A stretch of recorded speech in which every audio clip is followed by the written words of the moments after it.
Hello friends, welcome back to my channel দাদা study centre. তো বন্ধুরা, আজকের এই ভিডিওটিতে আমার আলোচনার বিষয় হলো তোমাদের সামনেই যে মাধ্যমিক পরীক্ষা আসতে চলেছে, সেই মাধ্যমিক পরীক্ষার এবিটিএ টেস্ট পেপারের তোমাদের 26 নাম্বার পেজের অঙ্কগুলি করাবো। তো তোমাদেরকে বলা, তোমরা প্রত্যেক খুব মন দিয়ে দেখো, আশা করছি প্রত্যেকটা অঙ্কই খুব ইজিলি বুঝতে পারবে, তোমাদের কারো কোথাও কোনো সমস্যা হবে না। তো এখানে দেখো, একের দাগের 1 নম্বর প্রশ্নটা আমি লিখে রেখেছি। বলেছে 400 টাকার 2 বছরে সমূল চক্রবৃদ্ধি 441 টাকা হলে বার্ষিক শতকরা চক্রবৃদ্ধি সুদের হার কত? সুদের হারটা চেয়েছে। তাহলে এখানে আমার দেখো কাজ, আমরা কি জানি, দেখো পি পি কত, আমার 400 টাকা,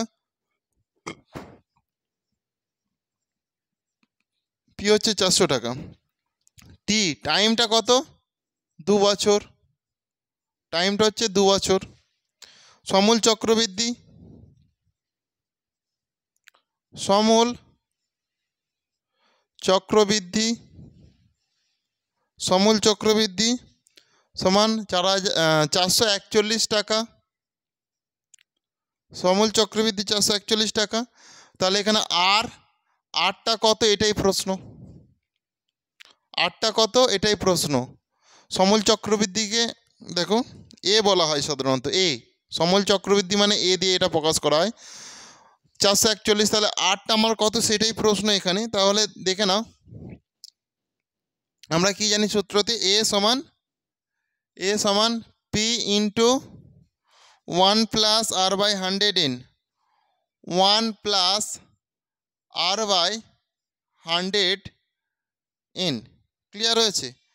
তো এখানে দেখো এ বলতে কত, 441কে বোঝায়, 441 সমান পি বলতে কত, 400, পি হচ্ছে 400। তাহলে 1 প্লাস আর এখানে কত, আরটা তো আমরা জানিনি, তাহলে এই আরটা কি জানি, আরটা আমরা রেখে দিলাম, বাই 100 যেরকম আছে করে দিলাম। আর এন বলতে দেখো অ্যাকচুয়ালি তোমার টিটাই হচ্ছে এন, টাইম যেটা 2 বছর। এই যে আমরা টাইমটাকে বলি, এটাকে অ্যাকচুয়ালি এন দ্বারা বোঝায় চক্রবৃদ্ধি সুদের ক্ষেত্রে। তাহলে এন এখানে 2 করে দাও। তাহলে একটা জিনিস ভালো করে তোমরা বোঝো, এরপর আমরা এই 400টাকে নিচে নিয়ে চলে আসবো। তাহলে 441 বাই 400 সমান 1 প্লাস আর বাই 100, এখানে স্কোয়ার করে দাও। ক্লিয়ার হয়েছে? তাহলে এখানে এটার কাজ কি, এগুলো স্কোয়ার কত, এগুলো স্কোয়ার আমি বানিয়ে নেব। তাহলে 441 মানে এটা 21, আর 400 মানে 20, এদের স্কোয়ার মানে 21কে তোমরা 21 দিয়ে গুণ করবে, 441 পেয়ে যাবে। আর 20কে যদি 20 দিয়ে গুণ করো 400 পেয়ে যাবে। সমান দেখো 1 প্লাস এই যে আর বাই এখানে 100 আছে, 100 এখানে পাহাড়ে 2 আছে, তাহলে এই দুই আমরা কেটে দিচ্ছি। বুঝতে পেরেছো? তাহলে যদি কেটে দিই এরপরে, তাহলে 21 বাই 20 মাইনাস 1 সমান আর বাই 100। এই একটা এখানটায় চলে আসছে, সমানে এইদিকে চলে আসছে, এই একটা দেখতে পেয়েছো। আর বাই যেরকম 100 আছে করে দিলাম। এটুকু পার্ট বুঝতে পেরেছো কি? এটুকু পার্ট আগে করে নাও, তারপরে আমি করে দিচ্ছি, অবশ্যই মুছে করে দেবো। এটুকু পার্ট আগে করে নাও তোমরা প্রত্যেকে। আচ্ছা, জায়গা আছে, হয়ে যাবে, দেখে নাও তবে। তাহলে এটার সঙ্গে এটা বিয়োগ হলে দেখো 21 মাইনাস 20 একে কত, 20 বাই 20 সমান আর বাই 100। বুঝতে পেরেছো? তো এরপর আমি দেখো এখান থেকে এখানটায় করছি, দেখে নাও। তাহলে 21 থেকে তুমি যদি 20 বাদ দাও তাহলে কত হবে, 1 বাই 20 সমান আর বাই 100। তাহলে 20 5-এ 100, 20 5-এ 100 নিচে নিচে কাটলে হয়তো, তাহলে এর নিচে কিছু নেই মানে কি, 1 আছে, 20 1-এ 20 আর 20 5-এ 100। তাহলে এই আরের সঙ্গে 1 গুণ হলে কত, আরই হয়ে যায়, আর এই 1-এর সঙ্গে 5 গুণ করলে 5ই হয়ে যায়। তাহলে আর কত পেলাম আমরা, 5 টাকা। তাহলে অপশান বি 5 হবে তোমাদের সঠিক উত্তর। বুঝতে পেরেছো? এবার সুদের হার বলেছে, ওখানে যেহেতু টাকা ওইভাবে অপশানটা দেওয়া আছে তোমাদের, কত টাকা বলেছে, সেই জন্য তোমরা অপশান বি 5 টাকাই করে নাও। এটাই তোমাদের আনসার, করে নাও প্রত্যেকে।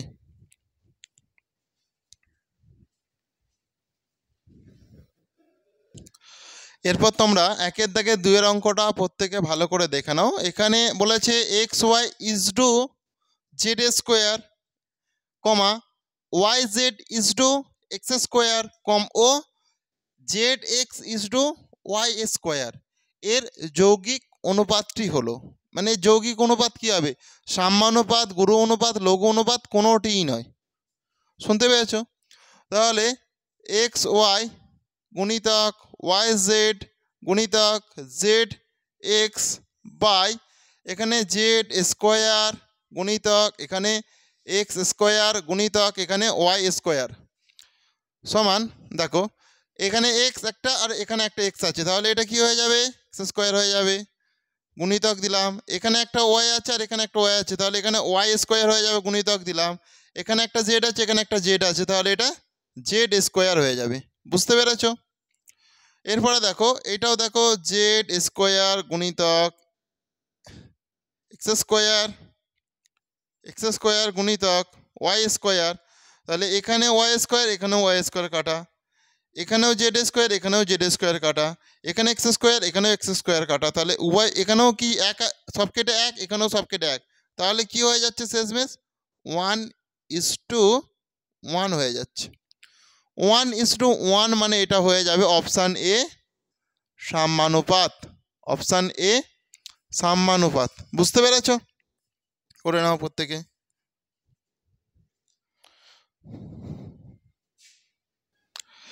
তো বন্ধুরা এরপর তোমরা প্রত্যেকে একের দাগের 3-এর অঙ্কটা ভালো করে মন দিয়ে দেখো, খুব সহজ অঙ্ক, দেখে নাও। বলেছে এ ও বি বৃত্তের ব্যাস, ধরো এটা একটা আমি বৃত্ত করলাম, বুঝেছ? তাহলে এ ও বি, এখানটায় এ, মাঝে এটা ও, আর এখানটাতে আমি বি দিচ্ছি, এটা হচ্ছে বৃত্তের তোমার ব্যাস। ব্যাস কাকে বলে? একবারে বৃত্তের এই ধার থেকে এই ধার পর্যন্ত তাকে আমরা কি বলি? ব্যাস বলি। সি বৃত্তের পরিধির ওপর, তাহলে এটা দেখো এখানটা এখানে বৃত্ত, এখানটা পরিধি, এটা কি সি। সি বৃত্তটির পরিধির ওপর যে কোনো একটি বিন্দু, যে কোনো একটি বিন্দু এ সি 3 সেমি, এ সি এটা আমি 3 সেমি নিচ্ছি, বিসি 4 সেমি, বিসি 4 সেমি বলেছে এখানে, তাহলে এখানটা আমি 4 সেমি করে দিচ্ছি, 4 সেমি, বিসি 4 সেমি। তাহলে এ বির দৈর্ঘ্য কত হবে? এখান থেকে এখানের দৈর্ঘ্য এটা কত হবে, এটাই প্রশ্ন। তাহলে এটা যদি লম্ব, এটা ভূমি, তাহলে এটা অতিভুজ। তো তাহলে আমরা কি জানি? অতিভুজ স্কোয়ার সমান লম্ব স্কোয়ার প্লাস ভূমি স্কোয়ার। তাহলে এ বি স্কোয়ার সমান লম্ব স্কোয়ার মানে A C square plus BC square. তাহলে এ বি সমান এই স্কোয়ারের বদলে কি দেবো আমি? রুট দেবো। তো তাহলে রুট যদি দিয়ে থাকি তাহলে এসি কত?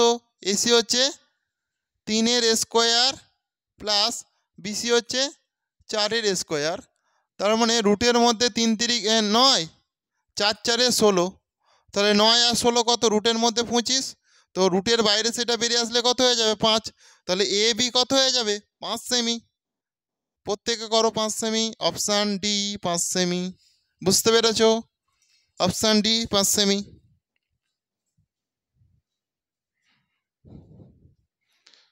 ভালো লাগছে অঙ্কগুলো? তো তোমরা এরপর একের দাগে 4-এর অঙ্কটা ভালো করে মন দিয়ে দেখো। একের দাগে 4-এর অঙ্কটা এখানে বলেছে পাই 12 রেডিয়ানের মান, তাহলে পায়ের মান আমরা কত জানি? 180 ডিগ্রি বাই 12 করে দাও, তাহলে 12কে তুমি যদি 15 দিয়ে গুণ করো, 12 15 180, তার মানে 15 ডিগ্রি হবে।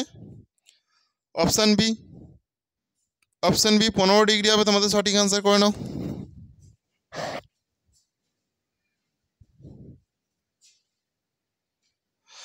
তো বন্ধুরা তোমরা এরপর একের দাগের 5-এর অঙ্কটা ভালো করে মন দিয়ে দেখো। একের দাগের 5-এর অঙ্কটাতে আছে একটি লম্ববৃত্তাকার শঙ্কুর ব্যাসার্ধ আর উচ্চতা এইচ, যেখানে এইচ সমান 2r, অতএব শঙ্কুটির আয়তন কত হবে? অতএব শঙ্কুটির আয়তন দেখো 1/3 পাই আর স্কোয়ার এইচ, আমরা এটা আয়তনের সূত্র জানি, তাহলে 1/3 করলাম, পাই করলাম, আর স্কোয়ার করলাম, কিন্তু না এখানে দেখো এইচ বলতে 2rকে বুঝিয়েছে, সেই জন্য গুণিতক আমি 2r করে দেবো। বুঝতে পেরেছো? তাহলে এটা কার সঙ্গে উপরের সঙ্গে তো গুণ, তাহলে 2/3 এই 2টা এখানটায় গুণ আকারে একের সঙ্গে চলে আসলো, পাই দিলাম, এখানে একটা আর স্কোয়ার আছে আর এখানে আর আছে, তাহলে পাই আর কিউব। তাহলে 2/3 পাই আর কিউব কোথায় আছে, 2/3 পাই আর কিউব মানে অপশান ডি এতে আছে, সেই জন্য অপশান ডি হবে তোমাদের সঠিক আনসার। প্রত্যেকে করে নাও।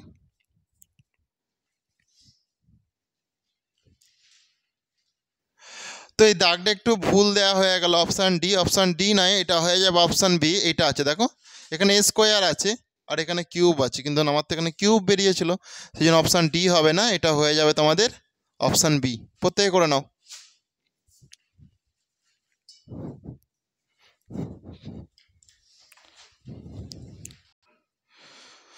তো দেখো তোমাদের দেখো এরপর একের দাগের 6 অঙ্কটা যেটা বলেছে যে বিরাট কোহলির কোনো এক দিবসীয় সিরিজের 5টি ইনিংসের রান সংখ্যা যথাক্রমে এখানে কি কি দিয়েছে বলো, 52, 2, 32, 56, 87। তাহলে রান সংখ্যার মধ্যমা কত, তাহলে সাজিয়ে নাও, এখানে তুমি 2 দিয়ে দাও, এখানে তুমি 32 করে দাও, এখানে তুমি 52 করে দাও, এখানে 56, আর এটা হচ্ছে 87, যেরকম আছে 87।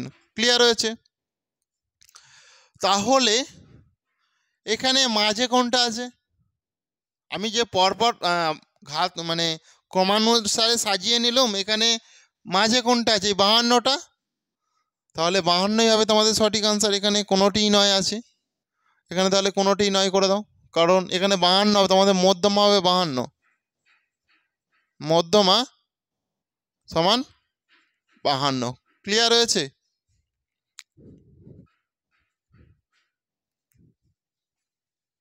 কোনোটিই নয় হবে তোমাদের সঠিক আনসার। তো বন্ধুরা আজকের ক্লাসটা তাহলে আমি এখানেই শেষ করলাম। আর ক্লাসটি তোমাদের কেমন লাগলো তোমরা তা প্রত্যেকে কমেন্টে জানিও। আর ক্লাসটি যদি তোমাদের ভালো লেগে থাকে তাহলে অবশ্যই তোমরা নেক্সট ক্লাসের জন্য পাশে থাকা বেল আইকনটি বাজিয়ে নোটিফিকেশান অল করে দাও, সাবস্ক্রাইব করতে যেন ভুলো না। ওকে, প্রত্যেকে ভালো থেকো।